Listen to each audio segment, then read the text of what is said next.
Assalamualaikum warahmatullahi wabarakatuh. Waalaikumsalam Waalaikumsalam warahmatullahi warahmatullahi wabarakatuh. wabarakatuh. Alhamdulillah pada hari ini kita masih diberikan kesehatan sehingga kita masih bisa beraktivitas bagaimana biasanya. Pada hari ini adalah hari yang sangat luar biasa karena hari ini kita kedatangan tamu-tamu yang sangat luar biasa ya.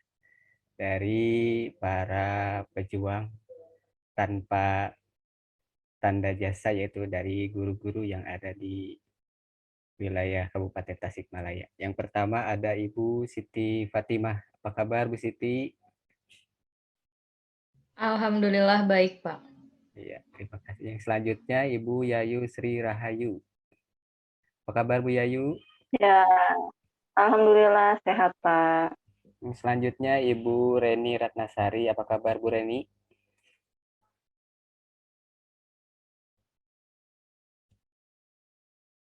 Dan yang terakhir adalah Ibu Ida Farida. Apa kabar Ibu Ida Farida? Baik, terima kasih. Pada podcast hari ini atau sharing hari ini kita akan Alhamdulillah, Pak, mendiskusikan. sehat. Ya, terima kasih. Pada hari ini kita akan mendiskusikan tentang profesionalisme ASN sebagai perekat dan pemersatu bangsa melalui WOG. Ya, sudah kita ketahui bersama bahwa dalam Undang-Undang ASN Nomor 5 Tahun 2014 disebutkan bahwa fungsi ASN itu adalah sebagai pelaksana kebijakan publik, yang kedua adalah pelayan publik, dan yang ketiga adalah perekat bangsa. Nah, selanjutnya dari fungsi ini seorang ASN itu akan menuju pada konsep yang whole of government. Tentunya semua instansi atau semua ASN harus bisa mengembangkan potensinya untuk menuju konsep whole of government ini. Dalam hal ini, dalam dunia pendidikan khususnya, saya ingin bertanya kepada Bu Yayu pertama. Bu Yayu, apakah konsep WOG ini sudah terrealisasi di dunia pendidikan?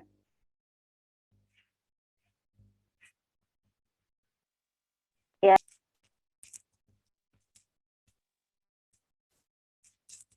ya, terima kasih. WO sangat diperlukan ya dalam membantu mempererat persatuan dan kesatuan bangsa ini, di mana adanya pengintegrasian beberapa sektor pemerintahan.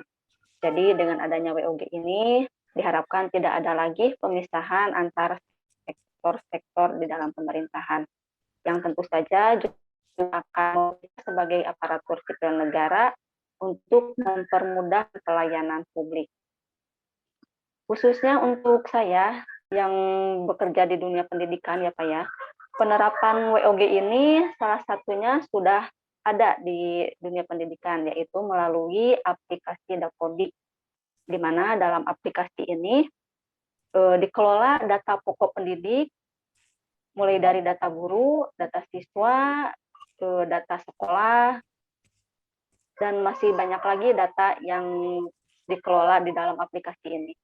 Nah, di dalam aplikasi ini ada beberapa instansi yang terintegrasi, diantaranya sekolah itu sendiri, instansi dinas pendidikan, dinas kependudukan, dan seperti itu Pak.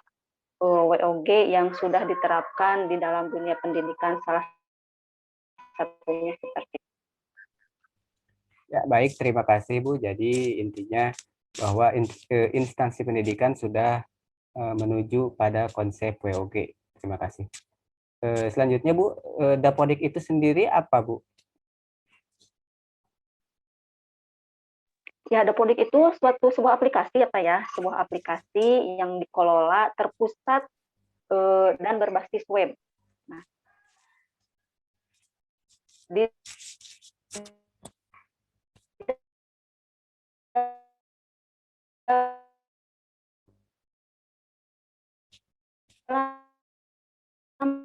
aplikasi karyawan sekolah seperti itu. Jadi di dalam aplikasi ini setiap guru atau instansi yang terkait dapat dengan mudah mengakses informasi dan melakukan pemutakhiran yang dilakukan secara online seperti itu. Baik, terima kasih Bu Yayu atas penjelasannya. Selanjutnya saya akan bertanya kepada Ibu Siti Fatimah. Bu Siti Fatimah, bisa sebutkan tidak contoh-contoh kolaborasi yang lain yang dilaksanakan oleh Dinas Pendidikan dengan dinas-dinas yang lain? Silakan Bu Siti Fatimah. Ya, baik. Saya bisa memberi contoh kolaborasi instansi pendidikan dengan sipil atau Disdukcapil dalam hal sinkronisasi data, baik data guru maupun data siswa. Itu, Pak. Oke, seperti itu, Pak. Baik, terima kasih. Bu Siti, apakah ada bad practice atau best practice-nya dalam kolaborasi tersebut? Best practice-nya mungkin kita bisa lihat dari pemanfaatan sinkronisasi data untuk sistem zonasi ya pada PPDB, penerimaan peserta didik baru. Nah, dengan adanya kolaborasi ini, sekolah bersama aparat kelurahan melakukan pendataan anak masuk ke sekolah mana. Tentunya hal tersebut berdasarkan data di Disdukcapil. Kalau bad Dan practice-nya? bad practice-nya mungkin terkadang ada ketidaksinkronan ya Pak antara data NIK di Dapodik dengan di Disdukcapil. Misalnya NIK tidak ditemukan atau adanya permasalahan NIK ganda. Mungkin Ya. seperti itu, Pak. Terima kasih Bu Siti. Mudah-mudahan ke depannya ada solusi untuk menanggulangi permasalahan-permasalahan yang terkendala di Dapodik ini. Selanjutnya kita menuju ke Ibu Reni Ratnasari. Bu Reni, kira-kira apa saja contoh kolaborasi yang lain yang dilakukan oleh Dinas Pendidikan dengan instansi yang lain? Silakan Bu Reni. Iya Pak, terima kasih atas kesempatannya. Menurut saya contoh lain dari kolaborasi yaitu WOG adalah kolaborasi antara Dinas Pendidikan dengan Dinas Sosial, yaitu adanya keterkaitan Dapodik dengan data di Dinas Sosial. Jadi data yang ada di Dapodik itu terintegrasi dengan data yang ada di Dinas Sosial. Begitu mungkin Pak. Ya, terima kasih. Jadi ada kolaborasi antara Dinas Pendidikan dengan Dinas Sosial. Lalu apakah ada bad practice-nya, ada best practice-nya antara kolaborasi dengan Dinas Pendidikan dengan Dinas Sosial? Bu Reni? Ya Pak, kalau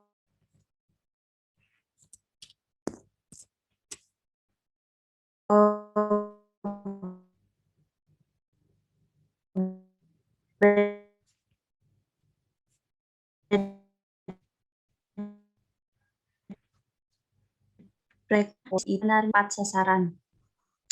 Kemudian dari best practice-nya yaitu ketidaksinkronan data, proses penyaluran dana program iuran PIP menjadi tidak tepat sasaran karena data yang ada di Dapodik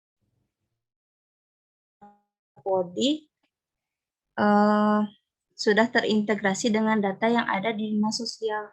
Begitu Pak. Baik, terima kasih Bu Reni Ratnasari. Sama seperti yang lain, mudah-mudahan nanti ada pemutakhiran dalam aplikasi Dapodik ini sehingga nanti penyaluran dana PIP bisa setepat mungkin, tepat, cepat kepada siswa yang berhak menerimanya. Yang selanjutnya kita ke Bu Ida Faida. Bu Ida, apa saja contoh-contoh kolaborasi yang dilaksanakan oleh instansi Ibu Farida dengan instansi yang lain? Silahkan Ibu Farida. Ya, terima kasih Pak. Contoh lain di dunia pendidikan yaitu diantaranya pengintegrasian Dapodik dengan keterkaitannya dengan penyaluran dana BOS. Mungkin seperti itu Pak contoh lainnya. Ya, Bu Ida, apakah ada sisi buruknya atau bad practice-nya dari penyaluran BOS ini, dan ada apa pula best practice-nya atau kejadian yang pengaruh istimewa terhadap penyaluran BOS ini.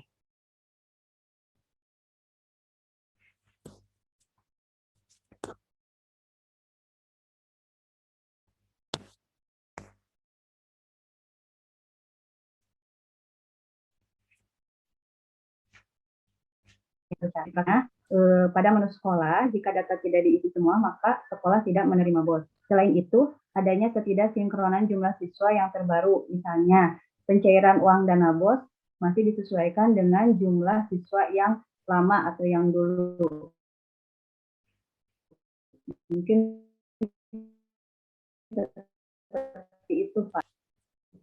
Ya, terima kasih Bu Ida. Jadi dengan adanya Dapodik ini, sekolah itu bisa beroperasi dengan sangat baik ya, karena dana operasional sekolah bisa dialirkan dengan cepat dan efisien. Terima kasih.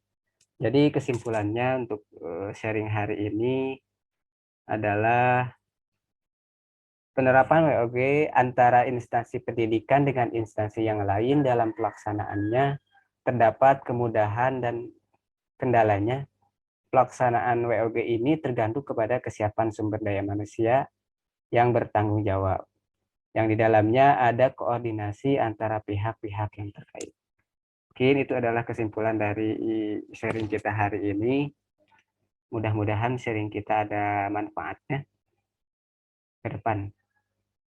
Baik, sekian saja podcast hari ini atau sharing hari ini. Kita cukupkan sekian. Wabillahi taufiq wal hidayah. Assalamualaikum warahmatullahi wabarakatuh. Waalaikumsalam warahmatullahi Warahmatullahi wabarakatuh.